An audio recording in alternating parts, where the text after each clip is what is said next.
ನಮಸ್ಕಾರ ಸ್ನೇಹಿತರೆ, welcome back to my channel.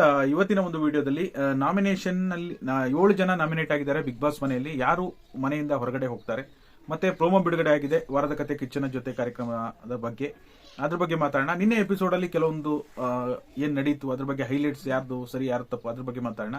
ಈ ಎಲ್ಲ ವಿಚಾರಗಳ ಬಗ್ಗೆ ಡಿಸ್ಕಷನ್ ಮಾಡೋಣ. ಹೊಸದಾಗಿ ಚಾನಲ್ ನೋಡ್ತೀರಾ ಸಬ್ಸ್ಕ್ರೈಬ್ ಮಾಡ್ಕೊಳ್ಳಿ, ಎಲ್ಲರೂ ವಿಡಿಯೋಕ್ಕೊಂದು ಲೈಕ್ ಕೊಡೋ ಮೂಲಕ ಸಪೋರ್ಟ್ ಮಾಡಿ, ಓಕೆನಾ. ಮೊದಲನೇದಾಗಿ ನಾಮಿನೇಷನ್ ಈಗ ಆಲ್ರೆಡಿ ನಾಮಿನೇಟ್ ಆದವರು ತ್ರಿವಿಕ್ರಮ್, ಭವ್ಯ, ಐಶ್ವರ್ಯ ಅವರು, ಚೈತ್ರ ಅವರು, ಶಿಶಿರ್ ಅವರು, ಗೋಲ್ಡ್ ಸುರೇಶ್ ಮತ್ತೆ ಶೋಭಾ ಶೆಟ್ಟಿ, ಇಷ್ಟು ಜನ ನಾಮಿನೇಟ್ ಆಗಿದ್ದಾರೆ. 7 ಜನ ನಾಮಿನೇಟ್ ಆಗಿದ್ದಾರೆ. ಇದರಲ್ಲಿ ನೀವು ನೋಡೋದಕ್ಕೆ ಹೋದ್ರೆ ತ್ರಿವಿಕ್ರಮ್ ಅವರು ಸೇವ್ ಆಗ್ತಾರೆ, ಯಾವುದೇ ಪ್ರಾಬ್ಲಮ್ ಇಲ್ಲ. ಭವ್ಯ ಅವರು ಸೇವ್ ಆಗ್ತಾರೆ, ಯಾವುದೇ ಪ್ರಾಬ್ಲಮ್ ಇಲ್ಲ. ಸ್ಟ್ರಾಂಗ್ ಕಂಟೆಸ್ಟೆಂಟ್ ಇದ್ದಾರೆ, ಸೇವ್ ಆಗ್ತಾರೆ.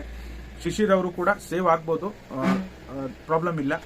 ಬಾಟಮ್ ಅಲ್ಲಿ ಬರೋದು ಶೋಭಾ ಶೆಟ್ಟಿ, ಚೈತ್ರ, ಐಶ್ವರ್ಯ ಮತ್ತೆ ಗೋಲ್ಡ್ ಸುರೇಶ್, ಓಕೆನಾ. ಈ ಲಾಸ್ಟ್ ಹಂತದಲ್ಲಿ ಗೋಲ್ಡ್ ಸುರೇಶ್ ಸೇವ್ ಆಗ್ಬೋದು, ಮತ್ತೆ ಶೋಭಾ ಶೆಟ್ಟಿ, ಚೈತ್ರ, ಐಶ್ವರ್ಯ, ಇವ್ರು 3 ಜನ ಸ್ವಲ್ಪ ಟಫ್ ಕಾಂಪಿಟೇಟರ್ ಅಂತ ಹೇಳ್ಬೋದು. ಹಾಗಾಗಿ ನೋಡೋಣ. ಇದರಲ್ಲಿ ನನ್ಗೆ ನೋಡೋದಕ್ಕೆ ಹೋದ್ರೆ ಲಾಸ್ಟ್ ಬಾಟಮ್ 2 ಅಲ್ಲಿ ಐಶ್ವರ್ಯ ಮತ್ತೆ ಚೈತ್ರ ಅವರು ಬರುವಂತ ಸಾಧ್ಯತೆ ಇದೆ. ಅದರಲ್ಲಿ ಚೈತ್ರ ಅವರು ಮನೆಗೆ ಹೋಗ್ತಾರಾ ಅಥವಾ ಐಶ್ವರ್ಯ ಅವ್ರ ಮನೆಗೆ ಹೋಗ್ತಾರಾ? ನಿಮ್ಗೇನ್ ಅನ್ಸುತ್ತೆ? ಅವರಿಬ್ರು ಬಾಟಮ್ 2ಗೆ ಬರಬಹುದು ಅಂತ ನಮ್ಮ ನಿರೀಕ್ಷೆ ಇದೆ. ಕೆಲವು ವೆಬ್ಸೈಟ್ಗಳಲ್ಲಿ ವೋಟಿಂಗ್ ಪೋಲ್ಗಳನ್ನು ಹಾಕಿರ್ತಾರಲ್ಲ, ಅದನ್ನ ಗಮನಿಸಿದಾಗ ನಮಗೂ ಕೂಡ ಅದೇ ರೀತಿ ಅನಿಸ್ತಾ ಇದೆ, ಓಕೆನಾ. ಈಗ ಪ್ರೋಮೋ ಅಂದ್ರೆ ಈಗ ಎಲ್ಲಾ ಪ್ರೋಮೋಗಳನ್ನ ಮಿಕ್ಸ್ ಮಾಡಿಬಿಟ್ಟು ಒಂದು ವಿಡಿಯೋ ಮಾಡಿ ಹಾಕಿದಾರೆ ಅಷ್ಟೇ.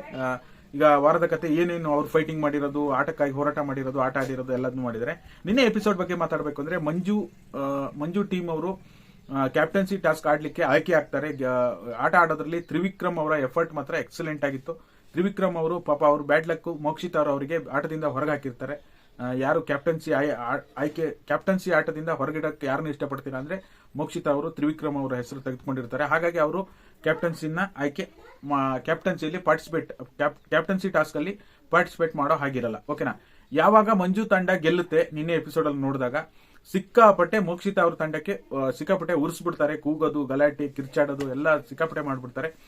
ಯಾವಾಗ ಕ್ಯಾಪ್ಟನ್ಸಿ ಆಡಬೇಕು, ಆ ಒಂದು ಬಾಟಲ್ಗಳಿಗೆ ಕ್ಯಾಪ್ಟನ್ಸಿ ಟಾಸ್ಕ್ ಕೊಟ್ಟಾದ ನಂತರ ಸೋತವ್ರು ಏನಿರ್ತಾರಲ್ಲ ಅವರು ಹೋಗಿ ಅವರ ಬಾಟ್ಲ್ಗಳನ್ನ ತುಂಬಿಸ್ಬೇಕಾಗಿರುತ್ತೆ. ಯಾರ ಬಾಟ್ಲು ಬೇಗ ತುಂಬುತ್ತೋ, ಯಾರ ಒಂದು ಬಾಟ್ಲ್ ಬೇಗ ತುಂಬುತ್ತೋ ಅವರು ಕ್ಯಾಪ್ಟನ್ಸಿ ಟಾಸ್ಕ್ ಇಂದ ಹೊರಗಡೆ ಹೋಗ್ತಾರೆ. ಅವಾಗ ಇವರು ಉರ್ಸಕ್ ಶುರು ಮಾಡ್ತಾರೆ. ಸೋತವ್ರು ಇದ್ದಾರಲ್ಲ, ಅವರು ಮೋಕ್ಷಿತ ಅವ್ರ ಟೀಮ್ ಇತ್ತಲ್ಲ, ಅವರು ಮಂಜು ಟೀಮಿಗೆ ಉರ್ಸ್ಲಿಕ್ಕೆ ಶುರು ಮಾಡ್ತಾರೆ. ಕೊನೆಗೂ ಕೂಡ ಧನರಾಜ್ ಅವರು ಕ್ಯಾಪ್ಟನ್ ಆಗ್ತಾರೆ. ಬಿಗ್ ಬಾಸ್ ಮನೆಯ ಕ್ಯಾಪ್ಟನ್ ಆಗಿ ಧನರಾಜ್ ಅವರು ಆಯ್ಕೆ ಆಗ್ತಾರೆ. ಎಲ್ಲೋ ಒಂದ್ ಕಡೆ ಈ ಮನೆಯವರು ಸೆಲೆಕ್ಟ್ ಮಾಡಿರೋದ್ರಿಂದ ಅಷ್ಟೊಂದು ಕ್ಯಾಪ್ಟನ್ಸಿ ಧನರಾಜ್ ಅವರಿಗೆ ಸಿಕ್ಕಿರೋದು ಖುಷಿನೇ, ಅದರಲ್ಲಿ 2 ಮಾತಿಲ್ಲ. ಕ್ಯಾಪ್ಟನ್ಸಿ ಆಗಿರ್ಲಿಲ್ಲ, ಒಂದ್ಸರಿನೂ ಕ್ಯಾಪ್ಟನ್ ಆಗಿರ್ಲಿಲ್ಲ, ಆಗ್ಲಿ ಖುಷಿ ಆಯ್ತು. ಬಟ್ ಆಟ ಆಡಿ ವಿನ್ ಆಗಿ ಆಡಿದ್ರೆ ಇನ್ನೂ ಖುಷಿ ಆಗ್ತಾ ಇತ್ತು. ಯಾಕಂದ್ರೆ ಹನುಮಂತ ಅವರಿಗೆ ಬಿಗ್ ಬಾಸ್ ನವರು ಡೈರೆಕ್ಟ್ ಆಗಿ ಕ್ಯಾಪ್ಟನ್ಸಿ ಕೊಡ್ತಾರೆ. ಬಟ್ ಆದ್ರೂ ಕೂಡ ಅವರು ಮತ್ತೊಂದ್ಸರಿ ಆಟ ಆಡಿ ಗೆದ್ದು ನಿಜವಾದ ಕ್ಯಾಪ್ಟನ್ ಆಗ್ತಾರೆ. ಆ ರೀತಿಯಾಗಿ ಆಗಿದ್ರೆ ಧನರಾಜ್ ಅವರಿಗೆ ಒಂದು ಸ್ಯಾಟಿಸ್ಫ್ಯಾಕ್ಷನ್ ಇರ್ತಿತ್ತು. ಆಮೇಲೆ ನಿನ್ನೆ ಕಳಪೆ ಕೊಡುವಾಗ ಶೋಭಾ ಶೆಟ್ಟಿ ಅವರಿಗೆ ಕಳಪೆಯನ್ನ ಕೊಡ್ತಾರೆ. ಅದಕ್ಕೆ ಕ್ಯಾಪ್ಟನ್ನೇ ಆಯ್ಕೆ ಮಾಡಬೇಕು ಅಂತ ಬಿಗ್ ಬಾಸ್ ನವ್ರು ಹೇಳ್ತಾರೆ. ಅದು ಎಲ್ಲೋ ಒಂದ್ ಕಡೆ ಸ್ವಲ್ಪ ಕಷ್ಟ ಆಗುತ್ತೆ ಧನರಾಜ್ ಅವರಿಗೆ. ಆ ರೀತಿ ಆಯ್ಕೆಗಳನ್ನ ಮಾಡುವಾಗ ಕಷ್ಟ ಆಗುತ್ತೆ, ಯಾರಿಗೇ ಆಗ್ಲಿ ಕಷ್ಟ ಆಗುತ್ತೆ ಅನ್ನೋದು ನನ್ನ ಅಭಿಪ್ರಾಯ. ಒಂದು ರೇಂಜ್ ಅಲ್ಲಿ ಮಂಜಣ್ಣನ ಟೀಮ್ ಗೆದ್ರೂ ಸಹ ಲಾಸ್ಟ್ ಕ್ಯಾಪ್ಟನ್ ಆಯ್ಕೆಯಲ್ಲಿ ಸೋತ್ರು. ಮೋಕ್ಷಿತಾ ಟೀಮ್ನವರು ಸೋತ್ರು ಸಹ ಕ್ಯಾಪ್ಟನ್ ಆಯ್ಕೆಯಲ್ಲಿ ಅವ್ರಿಗೆ ಸ್ಯಾಟಿಸ್ಫ್ಯಾಕ್ಷನ್ ಆಗೋ ಹಾಗೆ ಕ್ಯಾಪ್ಟನ್ ಅನ್ನ ಆಯ್ಕೆ ಮಾಡಿದ್ದಾರೆ ಅನ್ಸುತ್ತೆ.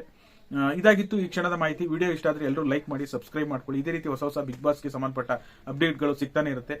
ಧನ್ಯವಾದಗಳು.